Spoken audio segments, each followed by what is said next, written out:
En la historia han existido algunos gobernantes que, sin importar su país o descendencia, están completamente locos.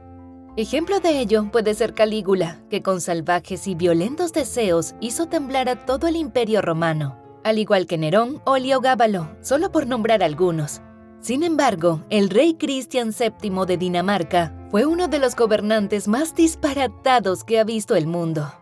En ocasiones decía, «Hay un ruido en mi cabeza», pero en los peores días su cordura palidecía. Se golpeaba la cabeza contra las paredes del palacio hasta que sangraba y afirmaba que en realidad era un elfo y no un humano. El lema de su gobierno era «Gloria por amor a la patria». Pero la vida de Cristian VII de Dinamarca estuvo marcada por el desenfreno y los placeres mundanos que nada tenían que ver con el amor a la patria. El monarca nace en Copenhague, Dinamarca, en el año 1749, hijo predilecto del rey Federico V y Luisa de Gran Bretaña. Todos tenían sus ojos puestos sobre él, pues se sabía que cuando su padre muriera, este tomaría las riendas de Dinamarca y Noruega. La pregunta era si lo haría bien. Y así ocurrió. Con tan solo 17 años, el joven Cristian VII de Dinamarca obtuvo el trono que dejó su padre. Y alerta de spoiler. No lo hizo bien. Siendo hijo de un rey alcohólico y un tanto agresivo, Cristian VII de Dinamarca recibió maltratos desde niño, lo que probablemente ocasionó el deterioro en su estado mental. Según los entendidos, padecía esquizofrenia, la cual con el pasar de los años se hacía más severa. A pesar de eso, asumió el trono y contrajo nupcias el mismo año con la princesa de Gales, Carolina Matilde de Gran Bretaña, a quien despreciaba. Debido a que era incapaz de llevar las riendas de su propio gobierno, Cristian VII de Dinamarca cedió sus obligaciones y decisiones a los ministros que, entre muchas otras cosas, tampoco eran aptos para tomar decisiones gubernamentales. A este rey solo le importaban dos cosas, las fiestas y los burdeles. Y si las fiestas ocurrían en los burdeles, pues tanto mejor.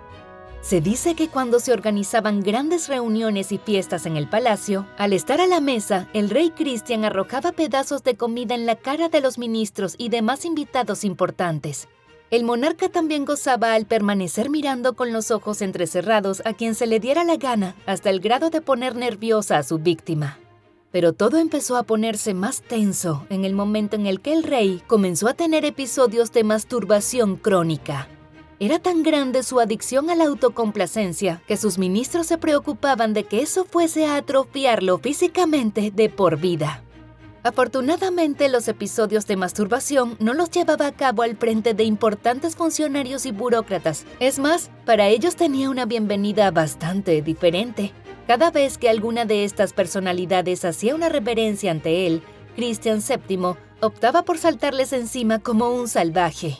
Había otras ocasiones en las que mientras sostenía una conversación con quien fuese, súbitamente lo abofeteaba sin razón alguna. Los disparates de este rey tuvieron lugar en medio de una crisis económica en el país. Como resultado de ello, perdió a Noruega en una guerra que ganó fácilmente Inglaterra. Y mientras la estructura social del país se veía afectada, Cristian VII de Dinamarca solo quería ser un ladrón. Pero no un ladrón de cuello blanco, no un corrupto como lo son muchos políticos. Para este punto, su esquizofrenia estaba tan avanzada que solo le importaba destrozar pequeños lugares, tiendas o burdeles en Copenhague y llevarse objetos de allí. Entraba a un recinto y cual forajido común asaltaba a la gente, quienes obviamente no podían defenderse, ya que era el mismísimo rey quien los estaba robando.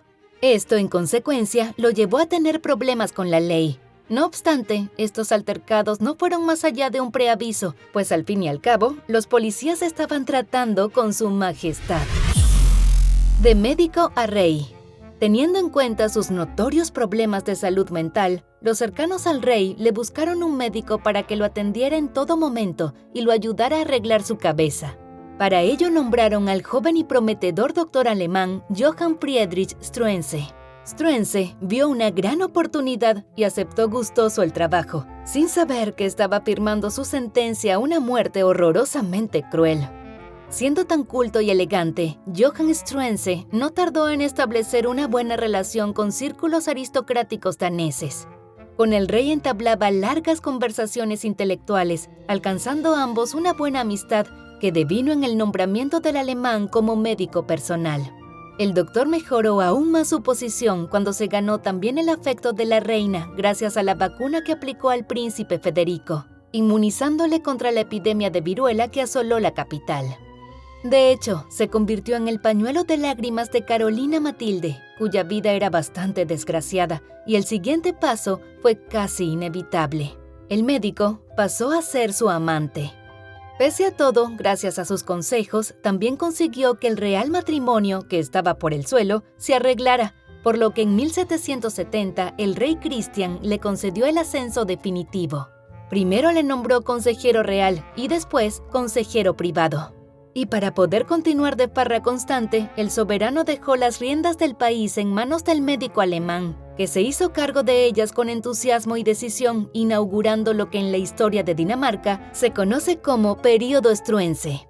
La influencia de Struense sobre Cristian fue tal que cuando en 1771 la reina dio a luz a una bebé, la princesa Luisa Augusta, quien claramente era hija del médico amante de la reina, el rey asumió la paternidad. A lo largo de 13 meses, aquel insólito doctor, ahora rey solapado, llevó a cabo una serie de importantes reformas para transformar el país en un estado liberal moderno. Eliminó subvenciones a fabricantes improductivos, disminuyó ingresos a los aristócratas, abolió la tortura, eliminó la censura, repartió tierras entre los campesinos pobres, redujo la cantidad de días de fiesta, dedicó varios impuestos a financiar la sanidad, puso coto a la corrupción judicial, reorganizó el ejército y la universidad, reformó la sanidad pública, abolió la esclavitud en las colonias. Seguro piensan que eso lo hizo sumamente popular, ¿verdad? Bueno, pues no. Los nostálgicos del antiguo régimen no tardaron en contactar con quienes solo veían en Struense a un advenedizo manipulador y ambicioso que ni siquiera había sido capaz de aprender el idioma danés, así que confabularon con la reina madre Juliana María y el príncipe Federico, un hermano del rey. En poco tiempo dieron una especie de golpe de estado y atraparon al incauto doctor Struense. El 28 de abril de 1772 se llevó a cabo la espeluznante ejecución pública de Johann Friedrich Struense en Copenhague, capital de Dinamarca. De acuerdo con la sentencia que le acusaba del delito de lesa majestad y usurpación de la autoridad real, al reo se le amputó la mano derecha, al tercer intento, por cierto. Eso debió doler. Después fue decapitado y su cabeza expuesta en una pica ante la concurrencia. Entonces se le abrió el vientre para su evisceración y finalmente se procedió al descuartizamiento. El rey Cristian VII poco pudo hacer para evitar tal masacre y durante el resto de su vida se lamentó por no poder salvar a quien fue su médico, asesor y quien además lo convirtió en cornudo. Aquellas nocturnas fiestas vandálicas llegarían a su fin y poco a poco el rey desapareció de la vida pública. Sus últimos años de vida los dedicó a firmar los documentos que le presentaba el consejo.